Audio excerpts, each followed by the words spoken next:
नमस्कार। Astro Arvind Shukla channel में आपका बहुत बहुत स्वागत है। आइए आज आपको जानकारी देते हैं 2025 में मीन राशि वालों का यह वर्ष कैसा व्यतीत होगा, क्या शुभता लिए होगा, क्या अशुभता लिए होगा, इस विषय में आपको जानकारी देते हैं।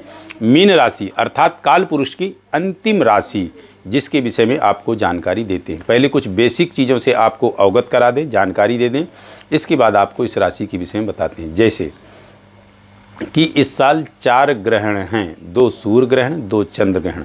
चंद्र ग्रहण हमारे भारत देश में दिखेंगे, इसका सूतक मान्य होगा। बाकी जो 2 सूर्य ग्रहण हैं ये ना दिखेंगे, ना इनका कोई सूतक मान्य होगा। उसके अलावा जो विशेष परिवर्तन होना है, 30 साल के बाद शनि जो है मीन राशि में प्रवेश करेंगे अपनी मूल त्रिकोण कुंभ राशि से। उसके अलावा जो है जिनके ऊपर ढैया थी यानी कर्क और वृश्चिक के ऊपर ढैया थी, ये कर्क और वृश्चिक से ढैया खत्म होकर धनु और सिंह पे ढैया आ जाएगी। कुंभ, मीन और मेष इन पे जो है 7.5 रहेगी।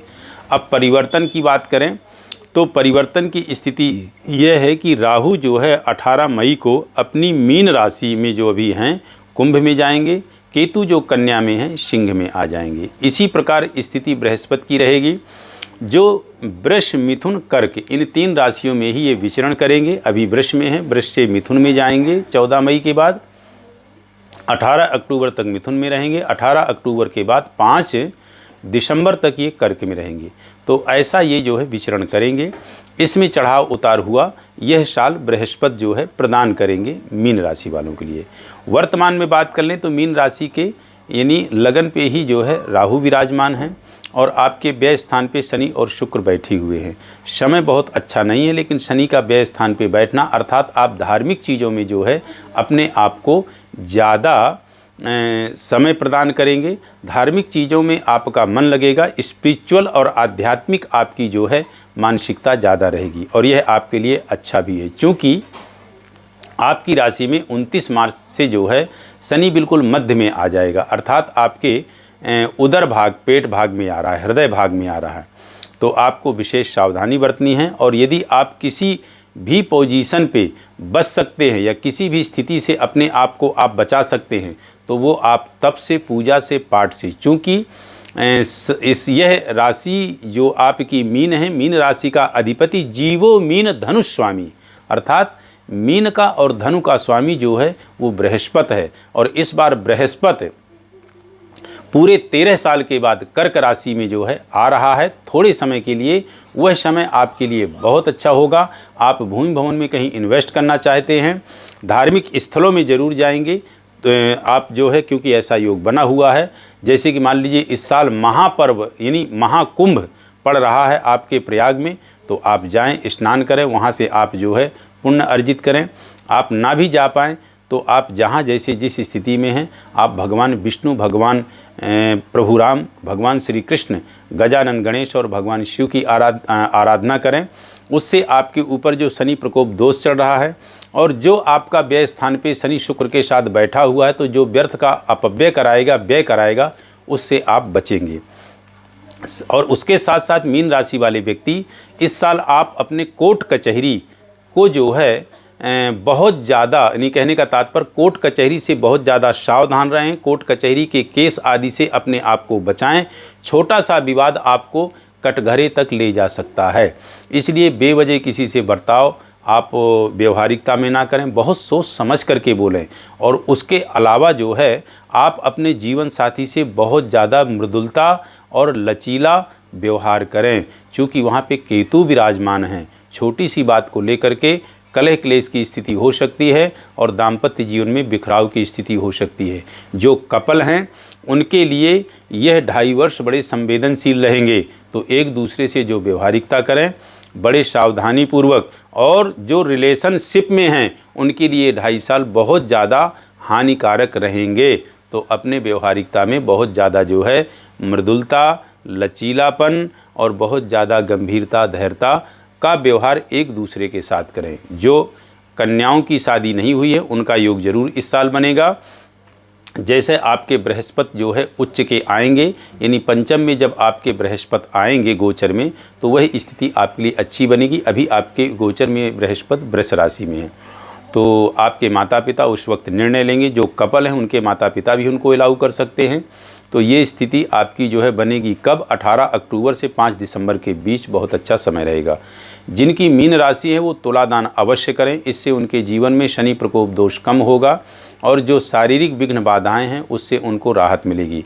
बात कर लें व्यापारिक दृष्टिकोण की, तो व्यापार के विषय में आपकी स्थिति मध्यम रहेगी और मध्यम के साथ साथ आप जो भी इन्वेस्टमेंट करें बहुत सोच समझ करके करें।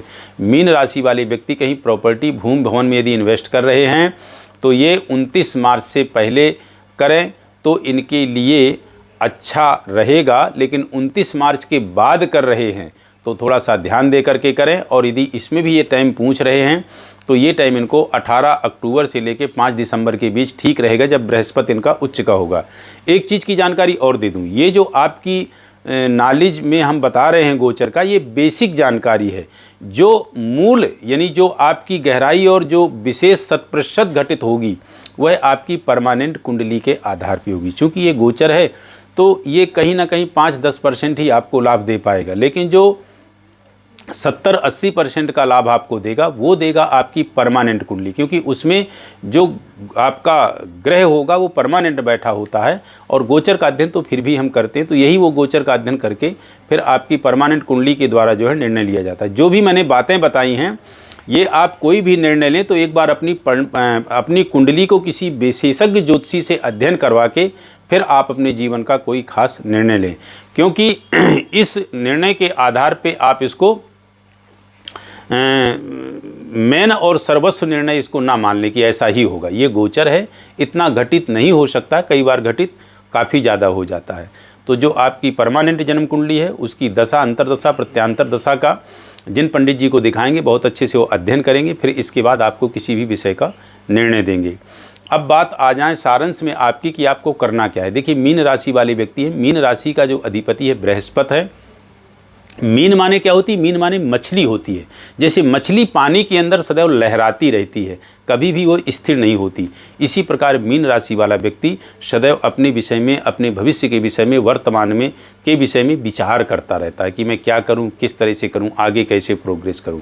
तो विचार आपका करना स्वाभाविक है, करना चाहिए, उसी से आपकी उन्नति होगी। कहते हैं कि जब तक जीवन में प्रतिस्पर्धा नहीं होगी तब तक आप विकास कैसे कर पाएंगे। लेकिन जो निर्णय ले, जो करने के लिए आप ठानें, उसको बहुत अच्छे से सोच समझ लें। चूँकि आपकी राशि में शनि का प्रबल 7.5 है, तो सोच समझ करके ये आएगा 29 मार्च के बाद प्रबल 7.5, तो सोच समझ करके निर्णय लें। लेकिन आप यदि धर्म के प्रति समर्पित रहते हैं तो निश्चित रूप से आपके जीवन में सफलता मिलेगी। चूँकि एक वाक्य में आपको बता दूं कि धर्म के ही दम पे, धर्म के ही बल पे ब्रह्मा सृष्टि कर रहे हैं, धर्म के ही बल पे, तप के ही बल पे विष्णु पालन कर रहे हैं, धर्म और तप के ही बल पे शिव संहार कर रहे हैं। अर्थात धर्म से ऊंची या तप से ऊंची और कोई चीज़ नहीं है। इसलिए आप जो है अपने आप को भगवान के चरणों में अर्पित करें, उसके बाद कोई भी आप कार्य करेंगे निश्चित रूप से आपको सफलता प्रदान होगी, सफलता मिलेगी। लेकिन करें आप बहुत जो है सोच समझ करके। अब करना क्या है? अनन्य भाव से आप भगवान विष्णु और माँ लक्ष्मी की आराधना करें, साथ में भगवान शिव को जोड़ें। चूँकि शनि का आपके जीवन में 7.5 साल के लिए प्रवेश है, जिसमें से आपके 2.5 साल लगभग निकल गए हैं, तो आप 5.5 साल का समय जो है मान के चलें। तो भगवान विष्णु की आराधना करें, भगवान शिव की, और साथ में जो है प्रभु रामचंद्र की आराधना करें, तो निश्चित रूप से आपके जीवन में ठीक रहेगा। जैसे विष्णु सहस्त्रनाम का पाठ हो गया, राम रक्षा स्तोत्र का पाठ हो गया, उसके साथ साथ आपका जैसे मान लीजिए आप ज़्यादा कुछ जानकार हैं तो पुरुष सूक्त का पाठ हो गया, आप लक्ष्मी जी के लिए श्री सूक्त, कनक धारा आदि का पाठ कर लेंगे, तो इससे आपके जीवन में जो दरिद्रता, रोग, व्याधि, बीमारी आदि चीज़ें हैं उन सभी का शमन होगा और निश्चित रूप से आपको आपके जीवन में विशेष जो है सफलता प्राप्त होगी। तो ये सब आप उपाय करें। तुला दान अवश्य कर लेंगे, चूँकि 7.5 का प्रकोप आपकी राशि में अभी और 5 साल रहना है। तो आपको शनि प्रकोप दोष से राहत मिलेगी, राहु केतु की शांति होगी और भगवान शिव को जल अर्पित अवश्य करें और सूर्य नारायण को भी जल अर्पित करें। तो निश्चित रूप से आपका कॉन्फिडेंट आत्मविश्वास लेवल बढ़ेगा। इन्हीं शब्दों के साथ पुनः आपको 2025 की ढेर सारी शुभकामनाएं। आप सभी निरोग रहें, स्वस्थ रहें और धन धान्य से परिपूर्ण रहें। ईश्वर की परम कृपा सदैव आप पर बनी रहे। ज्योतिष से संबंधित किसी प्रकार की भी कोई आपको जानकारी चाहिए या कोई आपका प्रश्न है तो इस मेरे चैनल के माध्यम से डायरेक्ट मुझे फ़ोन कर सकते हैं।